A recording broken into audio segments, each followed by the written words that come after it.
Eles me chamaram de lixo sem educação. A voz do meu pai cortou a sala como uma lâmina. Saia daqui, seu imprestável. Eu apenas fiquei ali, segurando o envelope que deveria mudar a vida dele. E tudo o que eu disse foi: ok. Eu não discuti. Eu não implorei. No dia seguinte, fiz minhas malas e parti para minha casa de praia em Florianópolis. O que eles nunca souberam é que eu não estava quebrado. Eu não estava perdido.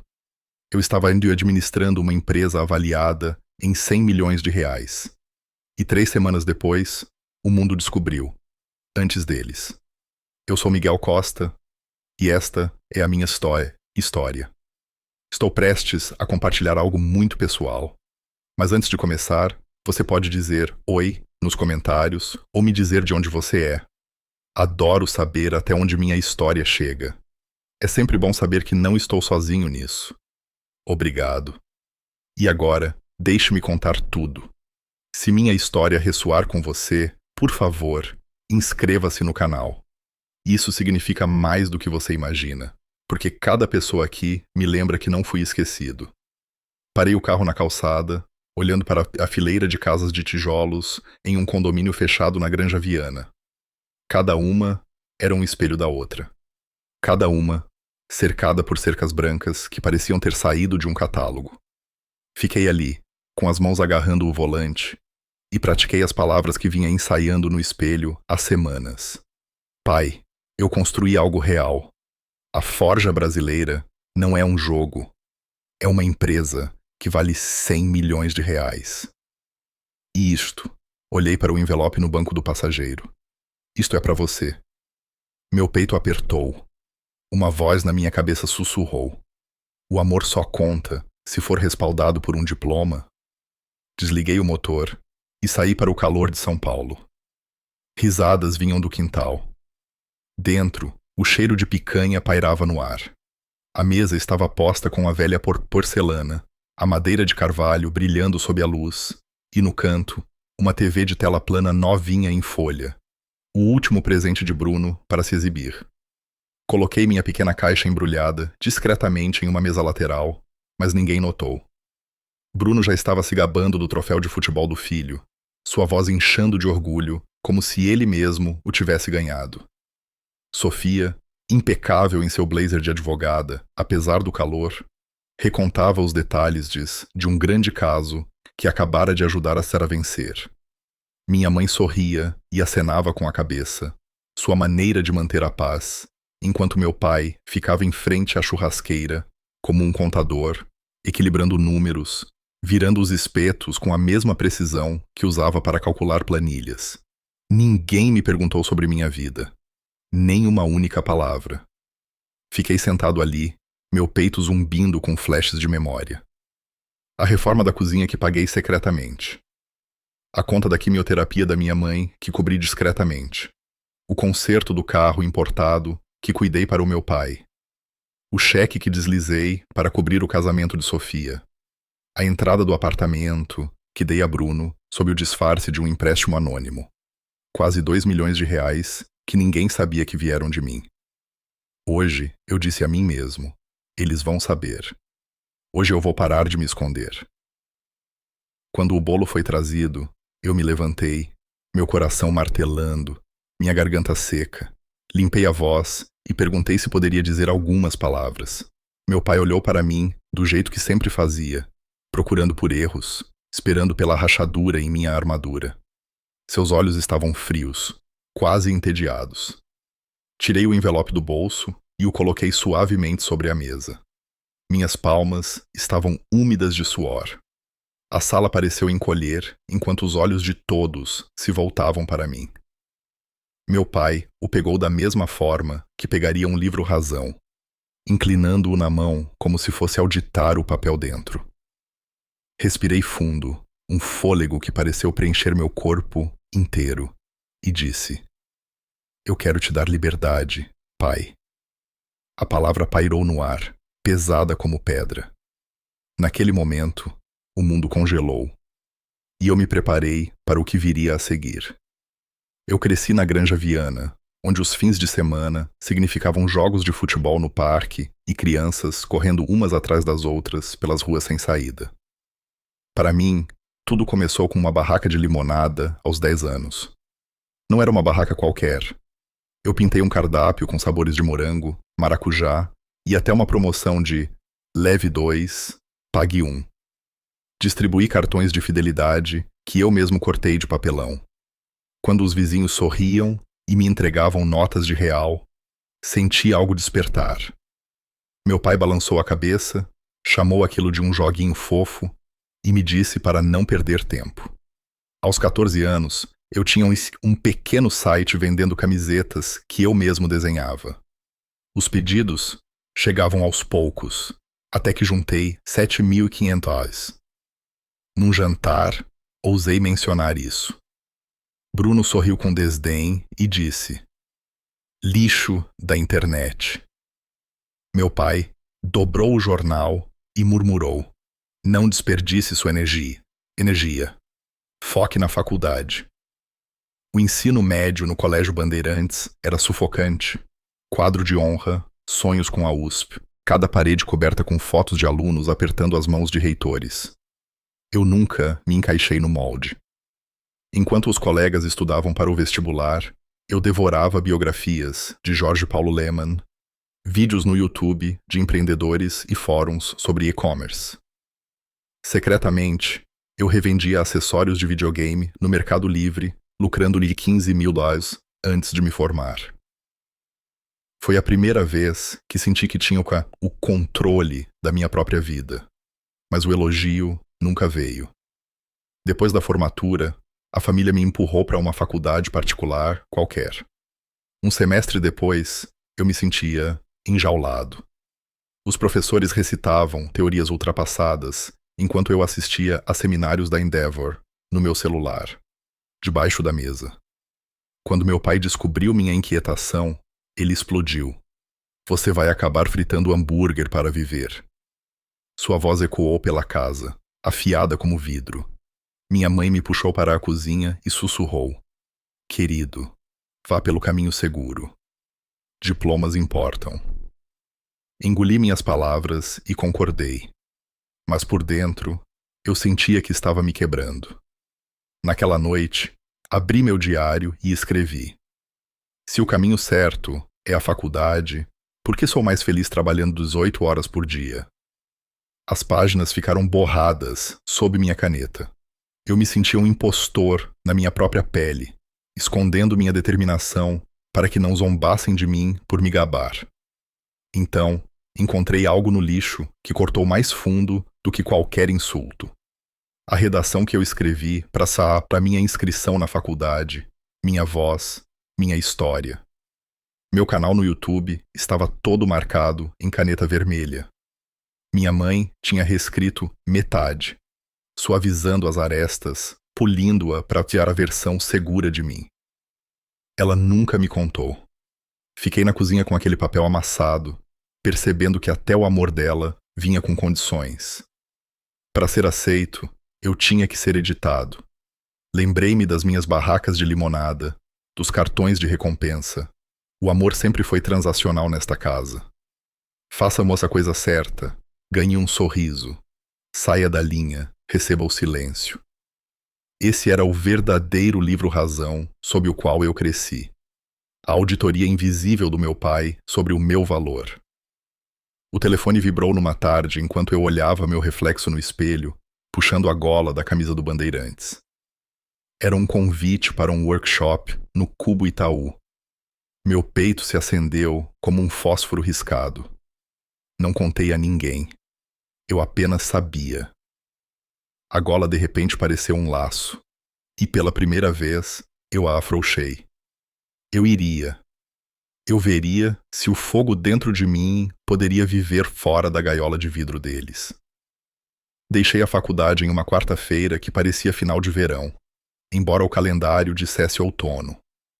À noite, mudei-me para um estúdio de um cômodo na Zona Leste, um bairro onde a tinta dos murais descascava em cachos coloridos e a lavanderia fechava cedo porque as fechaduras eram frágeis. O quarto tinha um fogão elétrico. um futon de segunda mão e uma mesa que resgatei da calçada. Eu disse a mim mesmo que era temporário. Eu disse a mim mesmo que era livre. A liberdade custou 10.000 AIs de imediato. Tentei fazer dropshipping de acessórios de celular de um fornecedor que jurava que o controle de qualidade era de classe mundial. As caixas chegaram com embalagens arranhadas e carregadores que chacoalhavam dentro de suas carcaças. Os reembolsos drenaram minha conta. Sentei-me no chão com uma planilha aberta e escrevi no meu caderno: controle a cadeia de suprimentos ou ela controlará você. Lá fora, o neon da barraca de pastel vazava pelas persianas e pintava o quarto da cor de um hematoma. Eu mudei de rumo. Restaurantes na Vila Madalena precisavam de ajuda com as redes sociais. Ofereci planos de calendário, sessões de fotos, legendas diárias por uma taxa que mal cobria meu tempo. Trabalhava até meus olhos arderem, postando ao amanhecer e respondendo a DMs do ônibus à meia-noite. $2.500 por mês parecia decente, até eu perceber que as horas tornavam um valor menor que o salário mínimo. A segunda lição foi para o caderno: precifique como um negócio, não como um favor. A próxima coisa que tentei mexeu com meu orgulho. Sempre amei couro, e a maneira teimosa como ele resiste até que suas mãos o ensinem a obedecer. Costurei carteiras na mesa até meus dedos ficarem empolados.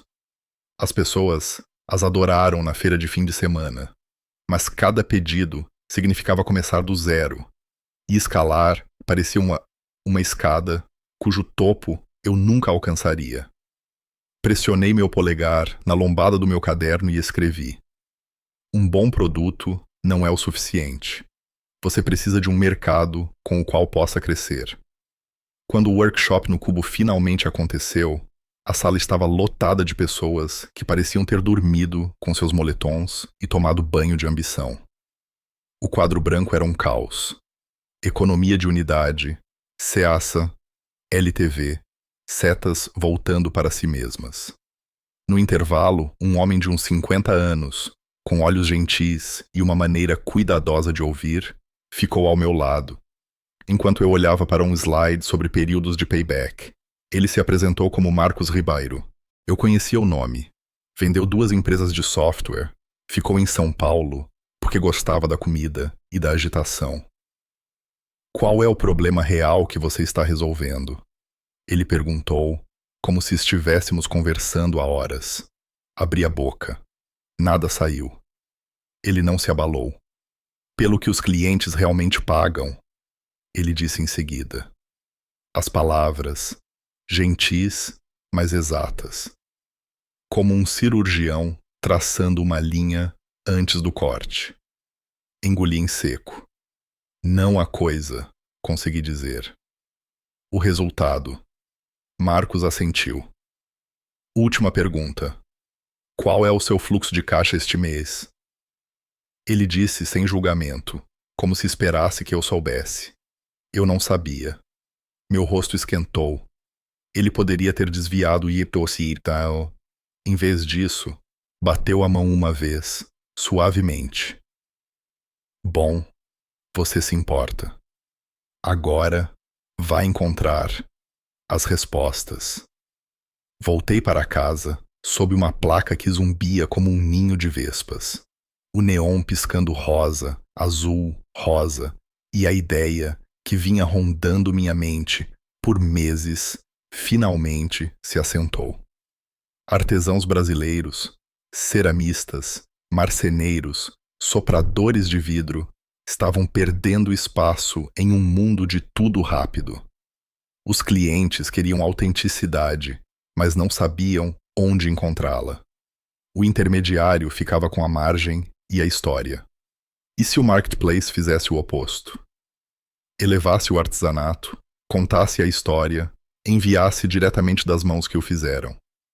Desenhei até meu pulso doer. Uma página inicial com nomes e rostos em vez de listagens anônimas. Uma logística que respeitasse coisas frágeis, pagamentos que não punissem pequenos ateliês. Na sessão seguinte, Marcos ouviu sem interromper.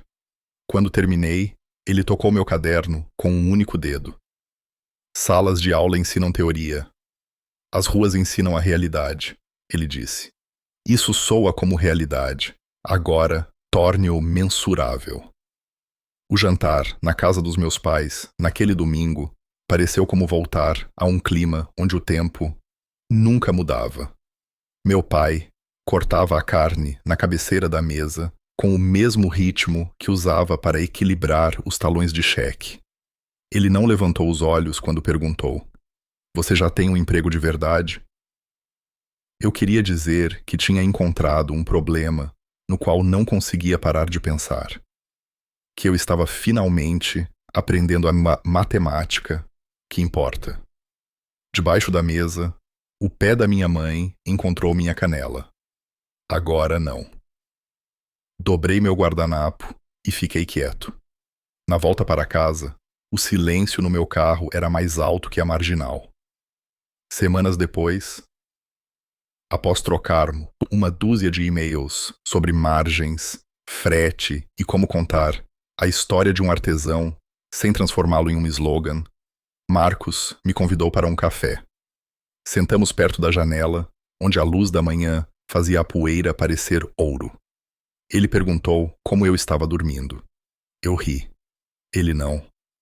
Mais uma coisa, ele disse, baixando a voz. Alguns meses atrás, alguém me ligou. Ele me pediu para te convencer a desistir disso. Disse que você era romântico. Disse que você precisava ser realista. Ele tinha a cadência de um contador. Marcos observou meu rosto como se estivesse medindo o quanto eu poderia aguentar. Eu não dei bola, mas achei que você deveria saber. Olhei para a espuma do meu café até ela desmoronar.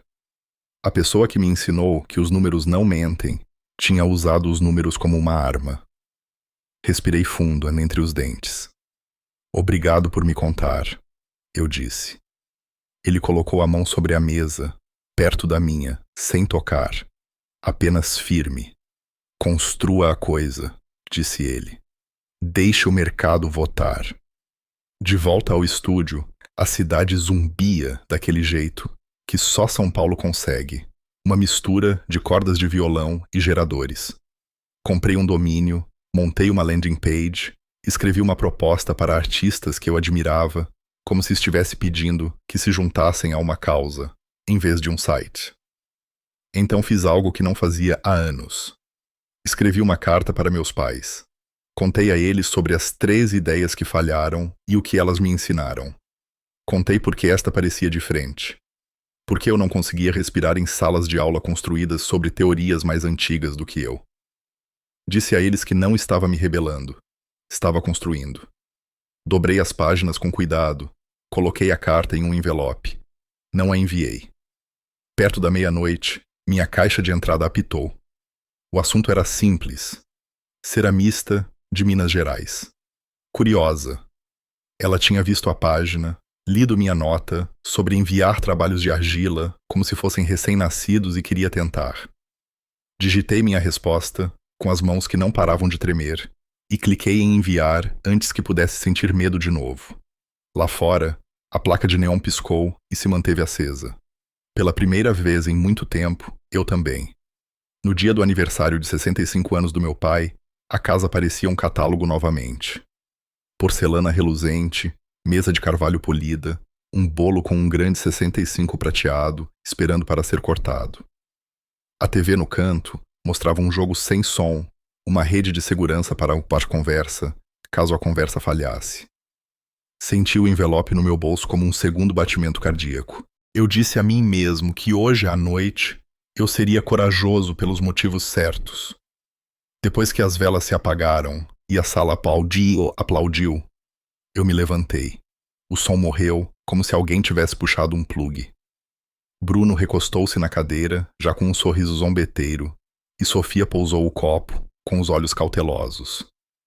Minha mãe sorriu, aquele sorriso pequeno e esperançoso que ela usava quando queria que algo difícil passasse, sem incidentes. Meu pai cruzou as mãos como se estivesse se preparando para ouvir um relatório trimestral. Eu quero dizer uma coisa, comecei, ouvindo minha voz se firmar. Eu venho construindo uma empresa. Chama-se Forja Brasileira. Nós conectamos artesãos de todo o país com clientes que querem o que eles fazem. Trabalhamos com mais de 500 artesãos agora. Deixei o número assentar. Recentemente, fomos avaliados em 100 milhões de reais. A sala não ofegou. Ela se preparou. Coloquei o envelope sobre a mesa, bem na frente do meu pai. Isso são 500 mil reais, eu disse. Um fundo de aposentadoria. Você trabalhou a vida toda. Eu quero que você descanse. A risada de Bruno veio primeiro, curta e afiada. Sorte grande com essa sua ideia de internet, hein? Ele disse, como se sorte fosse algo que se pudesse imprimir e vender. Sofia olhou para o seu vinho, traçando a haste com o dedo. Minha mãe disse baixinho: Isso é legal, querido, mas você sabe, um diploma teria sido mais seguro. Meu pai pegou o envelope. Abriu, examinou o documento como se estivesse procurando por erros, e depois o largou de volta no carvalho com tanta força que fez os talheres tremerem. Você acha que eu preciso de caridade? Ele disse, sua voz brilhando de raiva. Você acha que seu dinheiro de internet te torna melhor do que nós? Minha boca estava seca, mas minha espinha estava reta. Não é caridade, eu disse. É gratidão. E há outra coisa que vocês deveriam saber. Falei claramente, cada palavra como um prego cravado com um martelo. Eu paguei pelo tratamento da mãe quando o plano de saúde enrolou. Eu paguei para consertar o carro quando a transmissão quebrou. Eu contribuí para a entrada do apartamento do Bruno.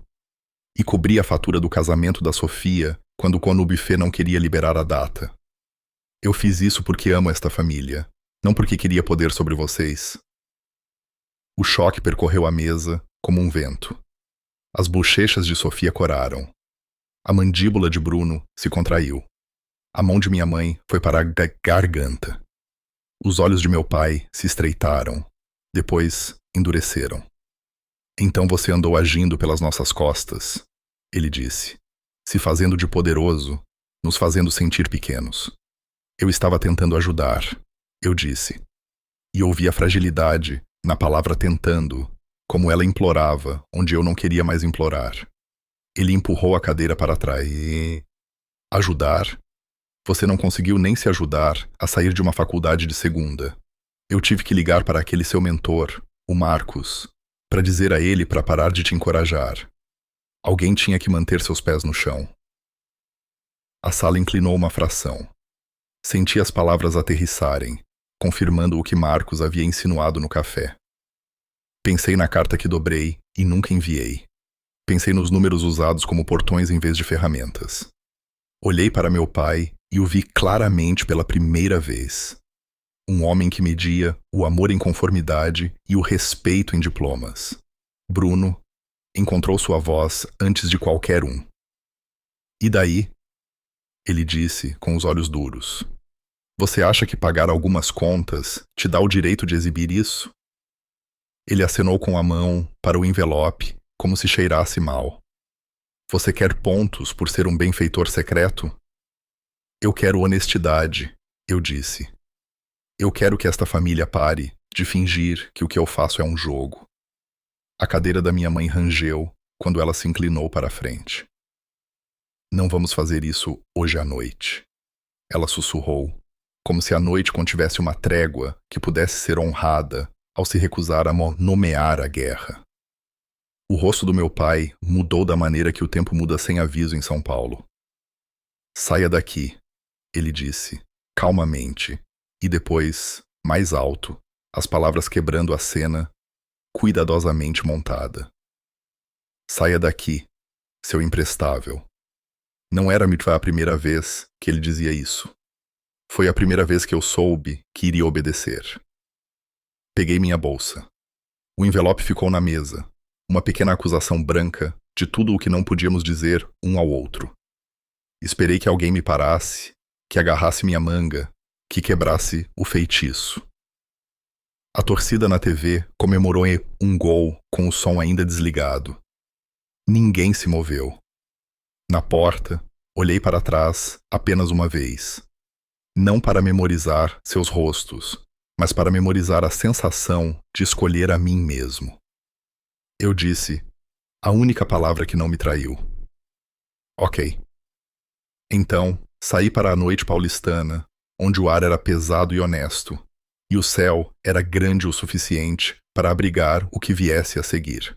Naquela noite, sentei-me sozinho no meu apartamento em Pinheiros, o brilho da tela do meu laptop projetando longas sombras sobre os móveis minimalistas que um dia tive orgulho de poder comprar. Uma taça de champanhe suava na mesa ao meu lado, pela metade, intocada. Na tela, uma manchete da Forbes, letras em negrito, soletrando o valor da forja brasileira. 100 milhões de reais. A prova de que tudo o que eu construí era real. No entanto, enquanto olhava para aquilo, eu me sentia vazio. O sucesso parecia brilhante na impressão, mas não silenciava o eco da voz do meu pai, não apagava o silêncio das pessoas que eu um dia mais amei. Abri meu e-mail e organizei para que a transportadora enviasse o que eu precisava para Florianópolis. O resto, agendei para doação. Cadeiras que escolhi com cuidado, um sofá no qual adormeci em inúmeras noites de trabalho. Até os pratos que guardei para ocasiões especiais, tudo se foi. Parecia como remover uma camada de pele, como me despir dos resquícios de uma vida que não me cabia mais. Na escrivaninha, peguei uma folha de papel e comecei a escrever. Eu amo você, mas não posso ficar onde sou chamado de lixo. Não posso continuar a dar e ser tratado como menos que nada. Preciso de espaço para me curar. As palavras sangravam de mim como uma ferida. Dobrei a carta e a deixei no balcão. Se eles a leriam ou não, não importava. O que importava era que eu finalmente te tinha dito. Quando peguei minha mala, Joca, meu vira-lata resgatado, levantou a cabeça do canto. Seus olhos me seguiram, escuros e leais, e senti uma pontada no peito. Ele não me pedia para provar meu valor. Ele não contava meus fracassos ou questionava meu caminho. Ele simplesmente ficava. Ajoelhei-me e enterrei o rosto em seu pelo, respirando o calor que não precisava de condições. Pela manhã, a mala estava fechada, parecendo se esforçar contra o peso de roupas e arquivos. Arrastei-a pela escadaria estreita, cada baque um lembrete de que eu estava indo embora para sempre. Na calçada, meu telefone vibrou. Uma mensagem de Bruno. Se você tem tanto dinheiro, invista neste novo projeto imobiliário comigo. Não seja egoísta. Olhei para as palavras, esperando por algo mais. Um traço de arrependimento, um pedido de desculpas, qualquer reconhecimento do que havia acontecido na festa. Nada, apenas mais uma exigência. Apaguei a mensagem sem responder. No aeroporto de Congonhas, as filas eram longas, os anúncios nítidos nos alto-falantes, mas eu me movia em silêncio, a caixa de transporte de Joca firme em minha mão.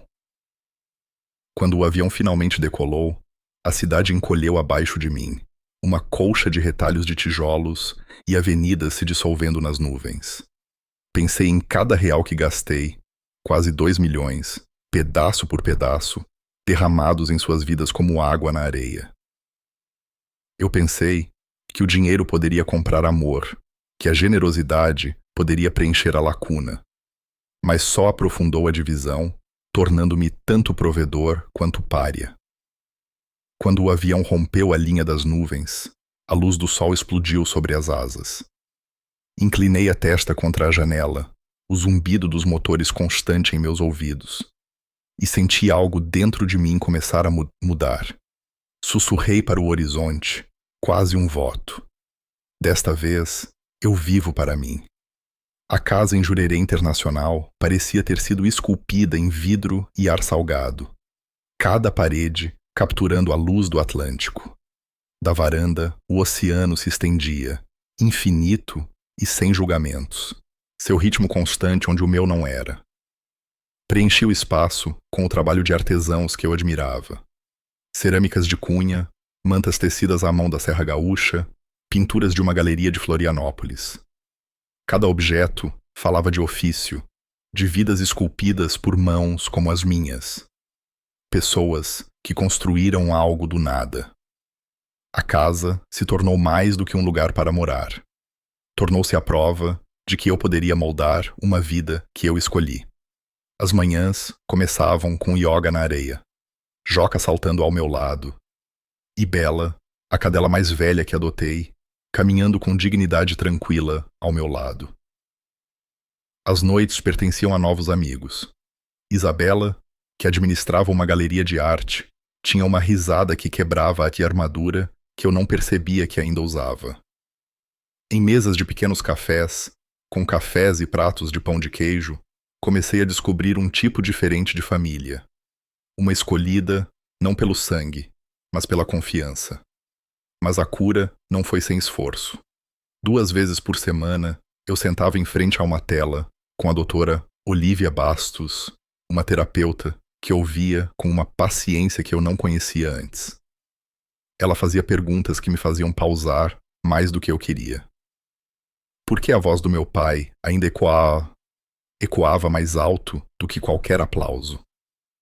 Por que eu guardava recibos de cada sacrifício que fiz?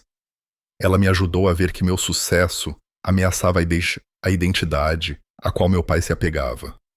O provedor, a autoridade. Aos olhos dele, minhas vitórias roubavam seu papel.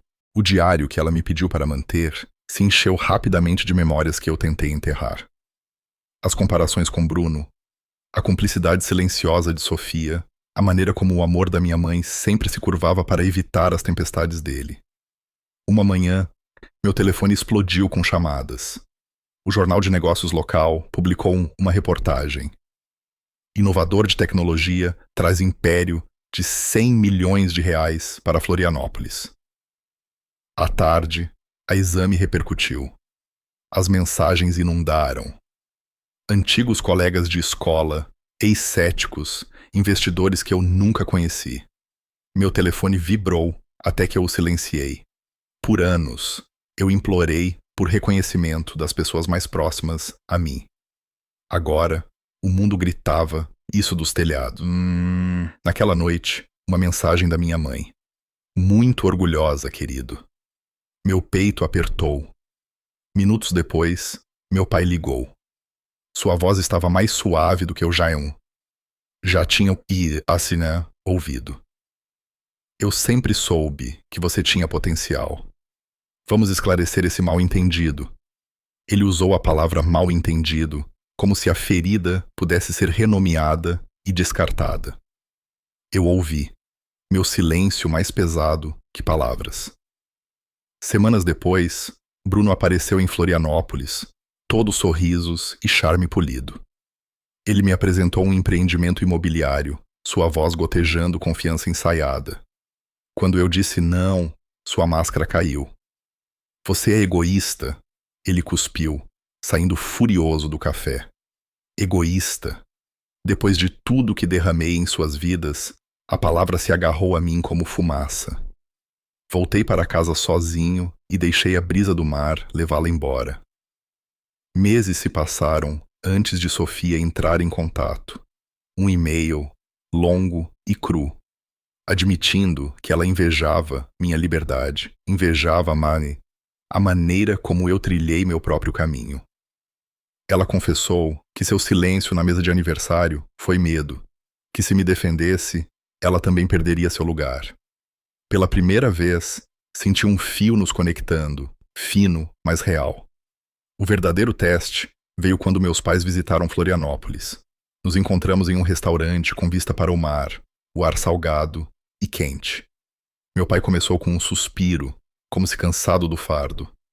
Eu exagerei, disse ele. Minha mãe se apressou em protegê-lo. Seu pai só queria o melhor para você. Coloquei minhas mãos espalmadas sobre a mesa, firmes. Chega de menosprezar minhas escolhas, eu disse. O ar engrossou. Meu pai se mexeu na cadeira. O que ele ofereceu não foi um pedido de desculpas. Foi uma negociação. Levantei-me, coloquei meu guardanapo na mesa e caminhei em direção à praia. O sol estava se pondo, dourando as ondas, e eu os deixei em sua luz desvanecente. Mais tarde, naquela noite, de volta à casa de vidro, fiquei na varanda com Joca e Bela ao meu lado. O oceano se estendia, infinito, preto e prata sob a lua.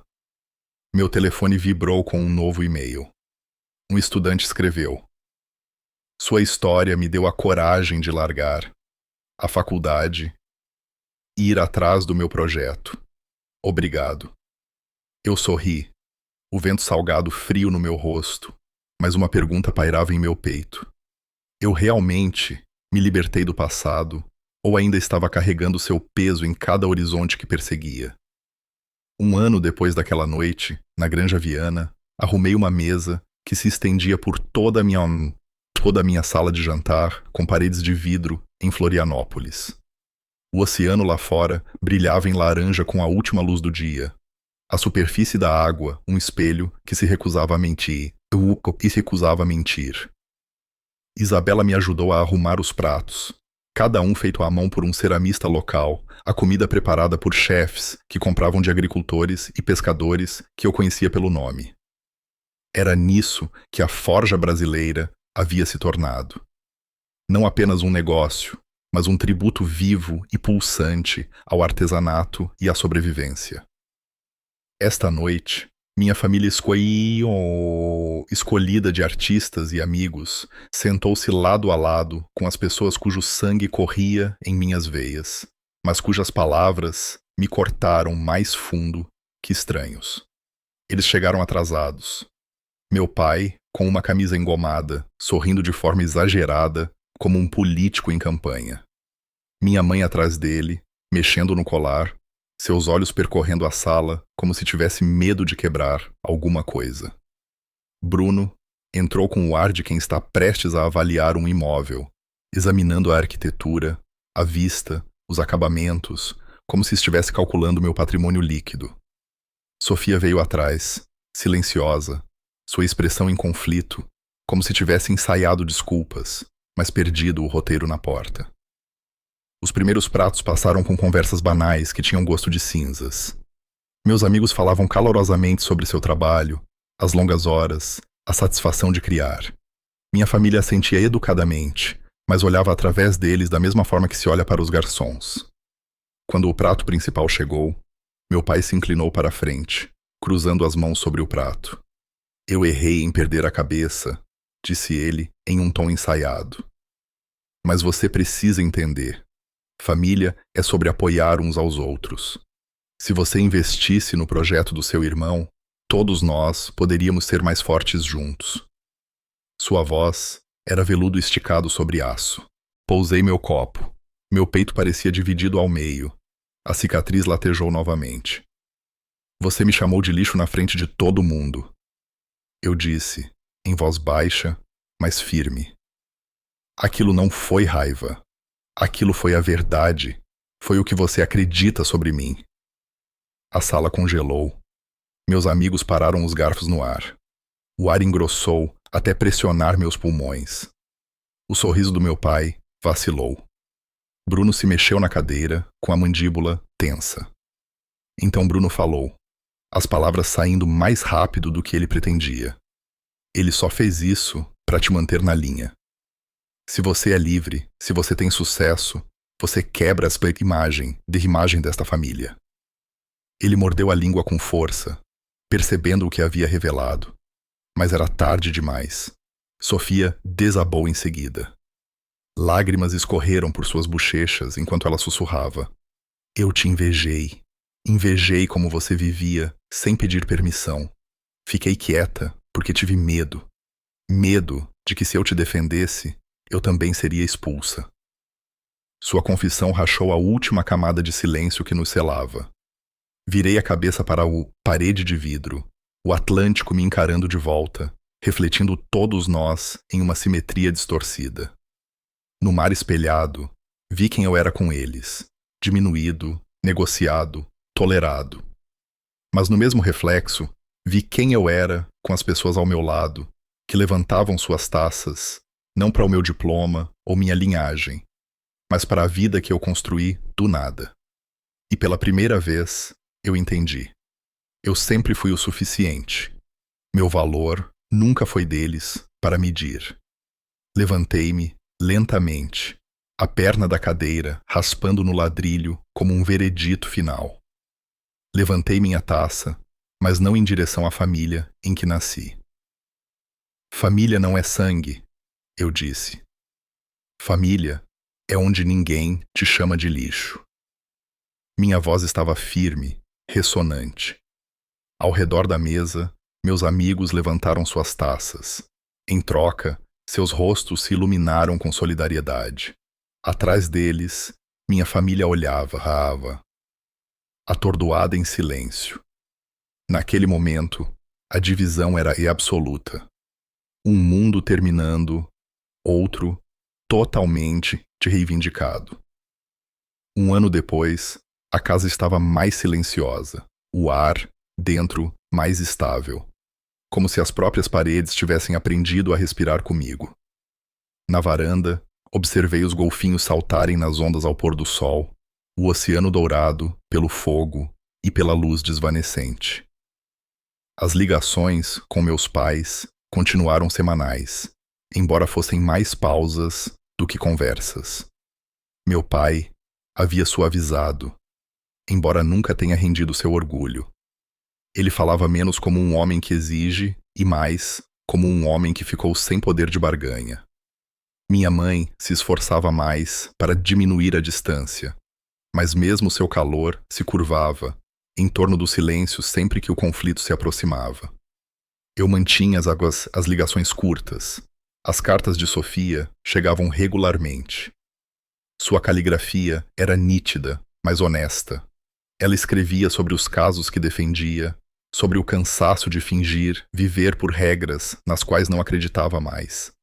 Ela admitia sua inveja, sua culpa, seus lentos passos para traçar suas próprias escolhas.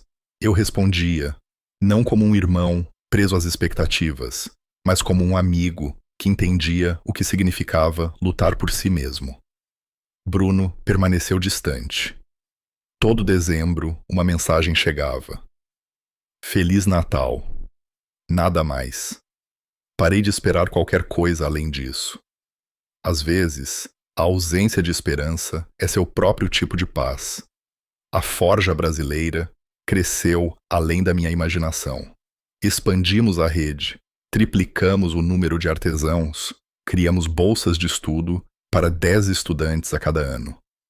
Alunos que não tinham diplomas, mas sonhos grandes demais para serem enjaulados.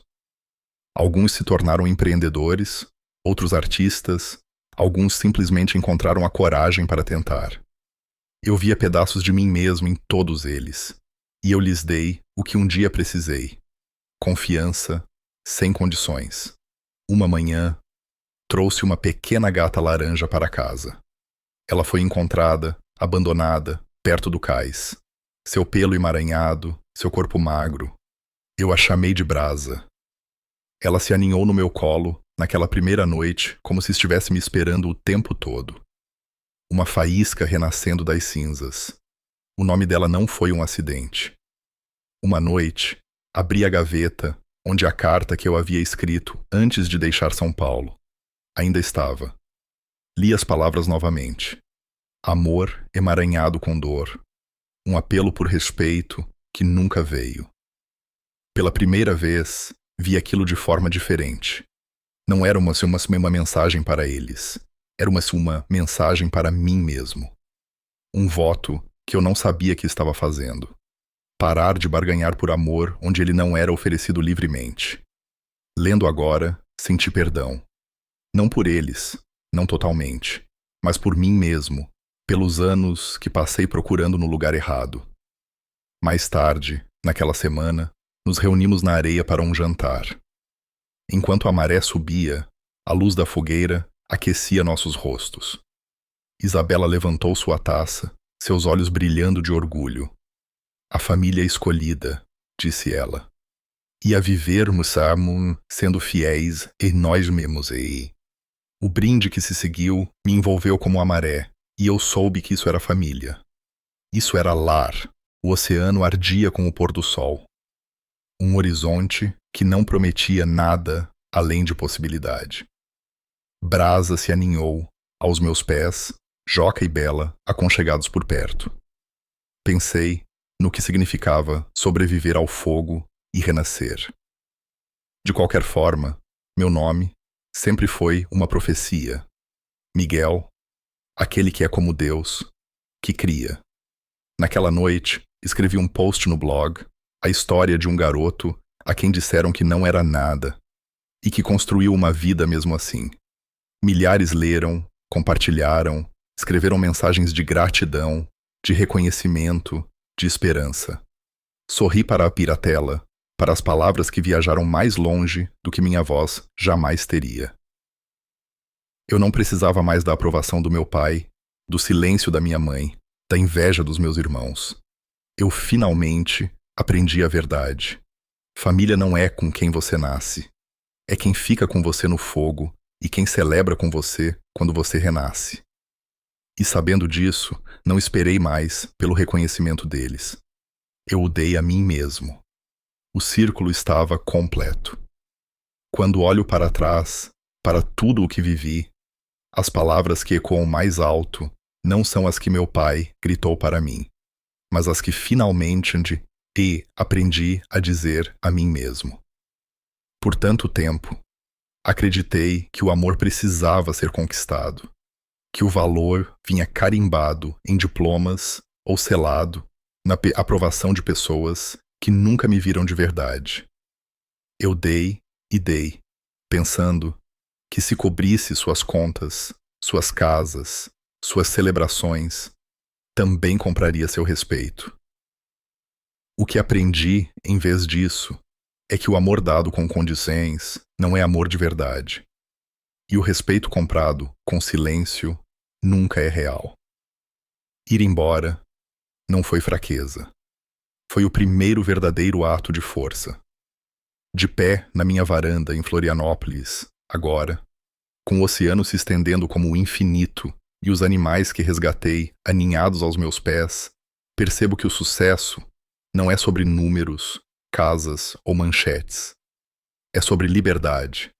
É sobre construir uma vida onde seu valor não é debatido na mesa de jantar. É sobre se cercar de pessoas que torcem por você sem inveja, que se sentam ao seu lado, não pelo que você provê, mas por quem você é. Passei a entender que o perdão não significa esquecer o que foi dito ou feito. Significa afrouxar o controle que essas feridas têm sobre seu espírito.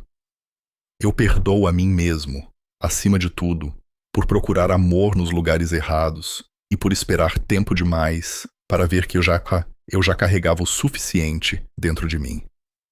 Se minha história ressoa com você, se você já se sentiu dispensado ou pequeno aos olhos das pessoas que deveriam ter te elevado, saiba disto.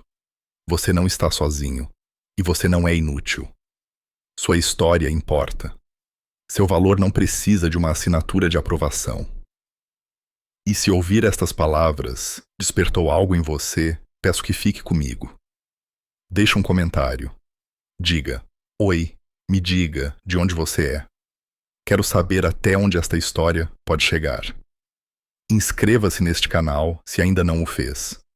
Não apenas por mim, mas para que possamos construir um espaço onde vozes como a sua sejam ouvidas, onde ninguém seja chamado de lixo por ousar sonhar. Obrigado por ouvir, por estar comigo e por me lembrar, e talvez a você mesmo, que renascer das cinzas não é apenas possível,